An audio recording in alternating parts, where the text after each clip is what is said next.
interesting. I wonder. We're now joined by GB News political correspondent Olivia Utley.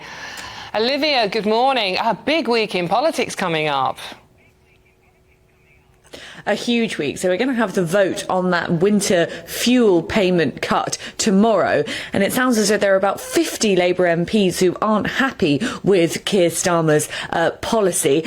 About 30 of them are actually considering voting against the government or abstaining. It doesn't sound as though there's actually going to be a huge rebellion. But in the Lords, there are plenty of peers who are trying to persuade MPs to go as far as voting against the government rather than abstaining, not voting at all.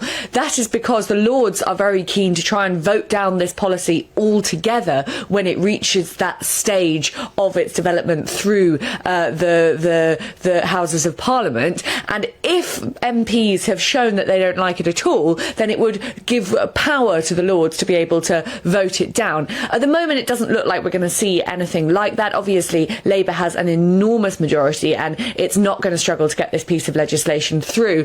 But it is possible that a pretty chunky handful of MPs end up voting against the government and they could lose the whip. Keir Starmer is in no mood for compromise at the moment. In fact, he's doubled down on the policy. He said that pensioners can afford it and that it was a bad scheme and too many people were getting that winter fuel allowance. Now, that is slightly at odds with what the Health Secretary, Wes Streeting, is saying, which is essentially that he knows it's really unpopular, he hates it, but he feels that he has no other choice because of that alleged £22 billion black hole left by the Conservatives. So slightly different lines there from Keir Starmer and Wes Streeting, and a possibility for Keir Starmer tomorrow of a rebellion from his backbench. This might be the biggest challenge we've seen Keir Starmer face in his leadership so far, at least in the Commons. And let's dip into those newspapers, shall we, this morning. We've got the former advisor to Boris Johnson, Oscar Redrop, and regular on the show, along with the author and broadcaster Nikki Hodgson, who also often appears here with us. Good morning to you both.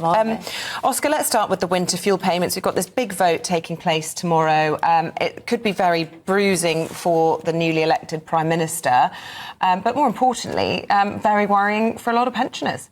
Yeah, well, that's the first and foremost the priority, absolutely. I mean, they all say, politics is about choices, and this seems a particularly strategically cruel choice very early in Parliament, which from a Labour perspective, from a Keir Starmer perspective, is probably why they're trying to roll it out now, where they've got, 4 or 5 years before a next election. Let's do it now. I think the 40 to 50 rebel numbers that you've seen, you could probably halve that, if I'm honest. This is another opportunity for Starmer to kind of flex his majority and to flex his power over that majority of Labour MPs. He's proven before in previous votes that he'll come down very, very hard on rebels. I don't think this will be any different. It's interesting, Keir Starmer's whole kind of communications, kind of PR stance, I think it's what most people would probably think of him is really, really miserable. And he kind of plays that game of unpopularity, but this is actually a genuinely unpopular Well, he's doubling decision. down on it, though, isn't he? He's saying the triple lock on the pension means that actually pensioners can afford this. And he points to the fact that winter fuel payments are actually going to be going down this year. And he doesn't accept this idea that, they're being cruel to OAPs. Well, sure, we know that there's a sizable number of so-called pensioners with £1 million houses, but that's not money that you can get at. It's kind of one of those statistics that's thrown out to prove the wealth of an older generation. Actually, just going back to what Oscar said about the PR, that's really interesting because they've got the PR so wrong on this. As someone that used to work in PR, the thing they should have front-loaded with this is you're going to be so much better off because of the triple lock, and then they could have talked about the winter fuel cut secondary, and they've loaded it the front way. Or the newspapers have got hold of the story and just said, we're not going to fall for what you're trying to sell us. So the strategy has been completely wrong. And I understand from Starmer's perspective, he thinks that he's gone in strong by, cracking down on the rioters. He's got to follow through now with cracking down on his staff to maintain power, because, let's be honest, there are lots of people in the Labour Party that would like to be leader other than Starmer. And that rebellion will come soon enough. And this is why he's taking such a hard line now. I think what will be embarrassing for him, even if there aren't the numbers in terms of rebellion, Oscar, is if you do have Labour MP after Labour MP standing up in the Commons, giving emotive speeches, really casting negative light on then brand new Prime Minister. I suppose the question is, this wasn't in the manifesto. Was it pre-planned? Was it, though? I mean, there's some suggestion in the Express today, it's the front there, they're quoting Andrew Rosendale, who's a veteran Tory MP. He's sure that this cruel decision, as he's describing it, was always in the planning. Well, I think Starmer, and it's really interesting, takes a lot of his strategic advice from Tony Blair. And it was only, I think, last week Tony Blair was saying that leadership is often about making those really tough, unpopular decisions. And that's why I say that I think Starmer he won't be concerned by the negative PR around this decision. I think he kind of wants to lean into it. I think he sees it as, we're not some soft, unprofessional, unserious Labour Party anymore. I think he kind of likes the fact that people see him as being pretty austere and tough on this. I think he's leaning into it, but we will see. I mean, you hear call after call and, emails into shows like this of people who are saying, I'm not one of those millionaires. I'm probably about 100 quid over the threshold, and this is genuinely going to affect me in a really, really disastrous way. It's just not just pensioners, is it? I mean, it's also, Nikki, the TUC this week are also saying this is the wrong decision. We know 5,000 pensioners died of cold last winter. How many more are going to suffer this year because of this? Well, exactly. And then this whole means testing element to it, the idea that, people are being told, it'll be so easy for you to apply and get it. We've got to be honest, lots of older people can't use technology, and I'm presuming this is going to be done through a portal on, Government Gateway or whatever.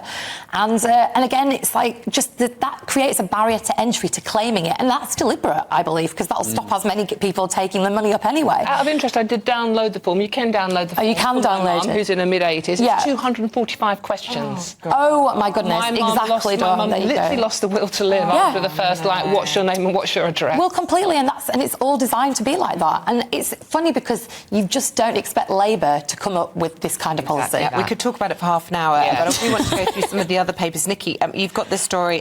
Lord Darcy's releasing another report that's out. I say another report, not by him, but there's more reports out today. This is on the state of the NHS. He's been sort of having a deep dive over the summer, and he says progress is going backwards.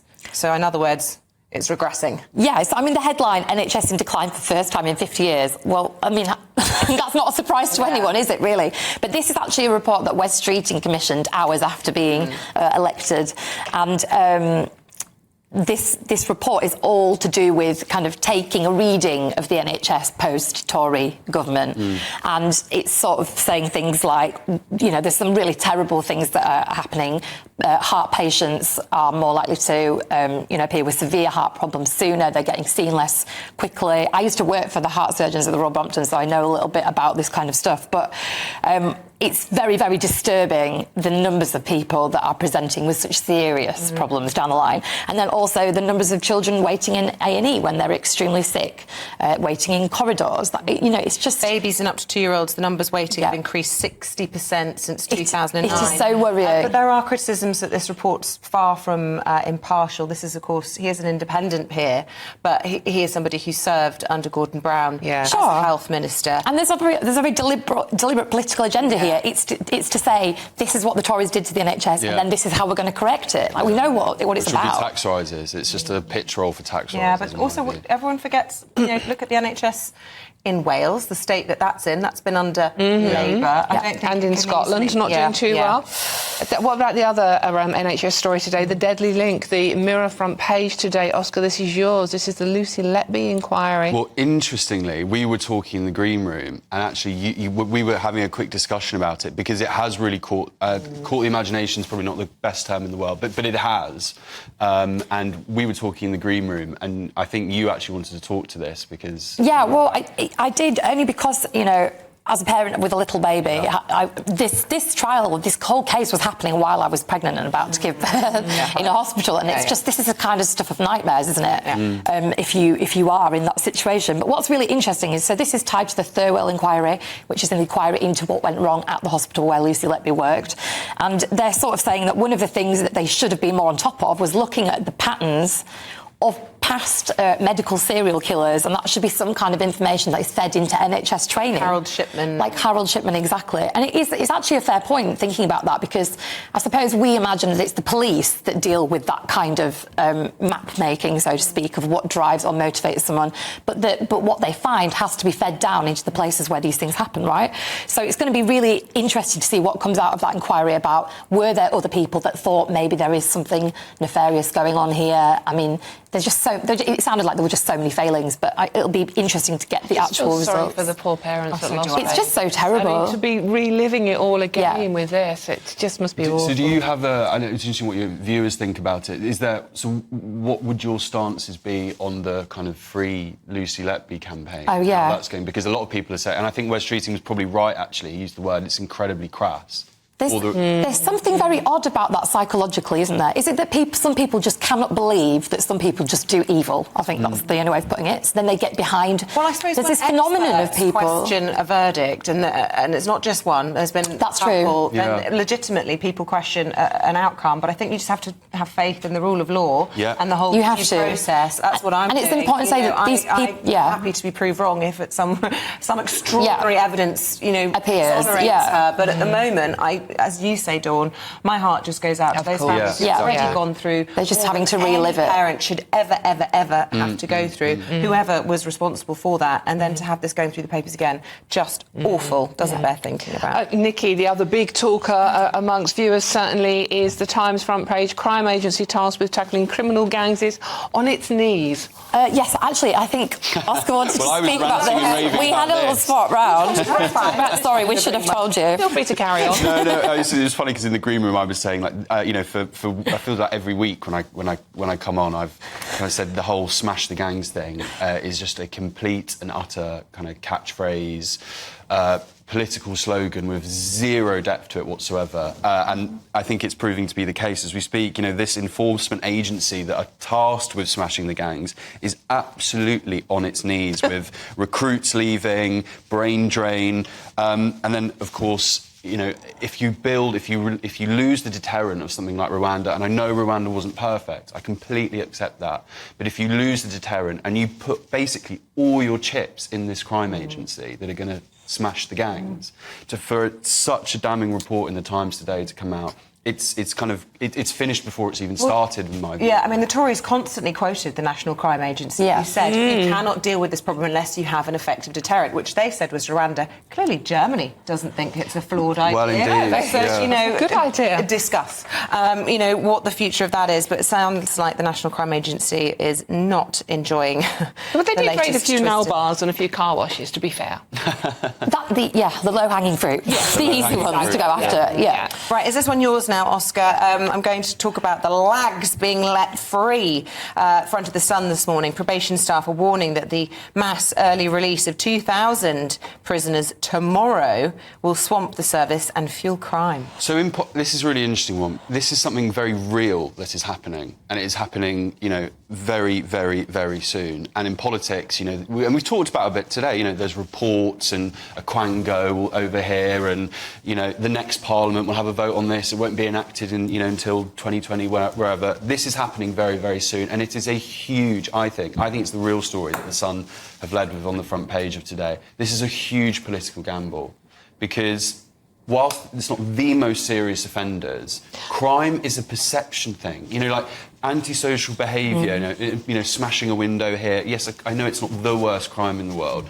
but when people see and feel that in their communities, it's not felt like that. It still feels really damaging and serious to a community. Well, just wait until something terrible happens. Exactly. And then every journalist will be, trying to connect those dots, and they'll easily find out this was someone who was part of this early release scheme from the Labour Party. But let's be honest, but the reason they're having to do this is because of the mess the Tories made of the prison service. Because, 14 years of mismanaging it, overcrowding it, not thinking about rehabilitation of prisoners and criminals, which is so hard to do anyway.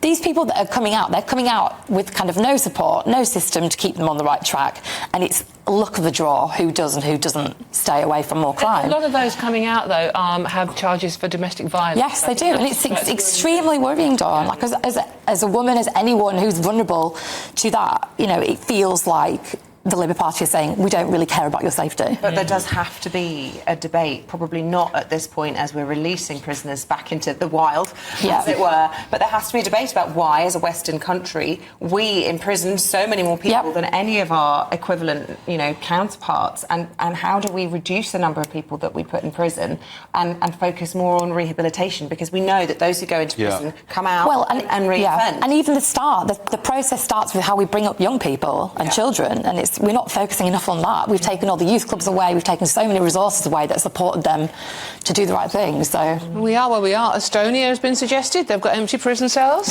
Yeah, well, it's interesting. I mean, thinking creatively when it came to Rwanda by the Labour Party was criticised so much, and in some ways there are similarities in terms of thinking outside the box with that policy. In fairness, and it's very easy to cart from the sidelines, I actually don't know what the solution is, but I just know politically when inevitably one of these 2,000 commits, a really horrible crime in a community.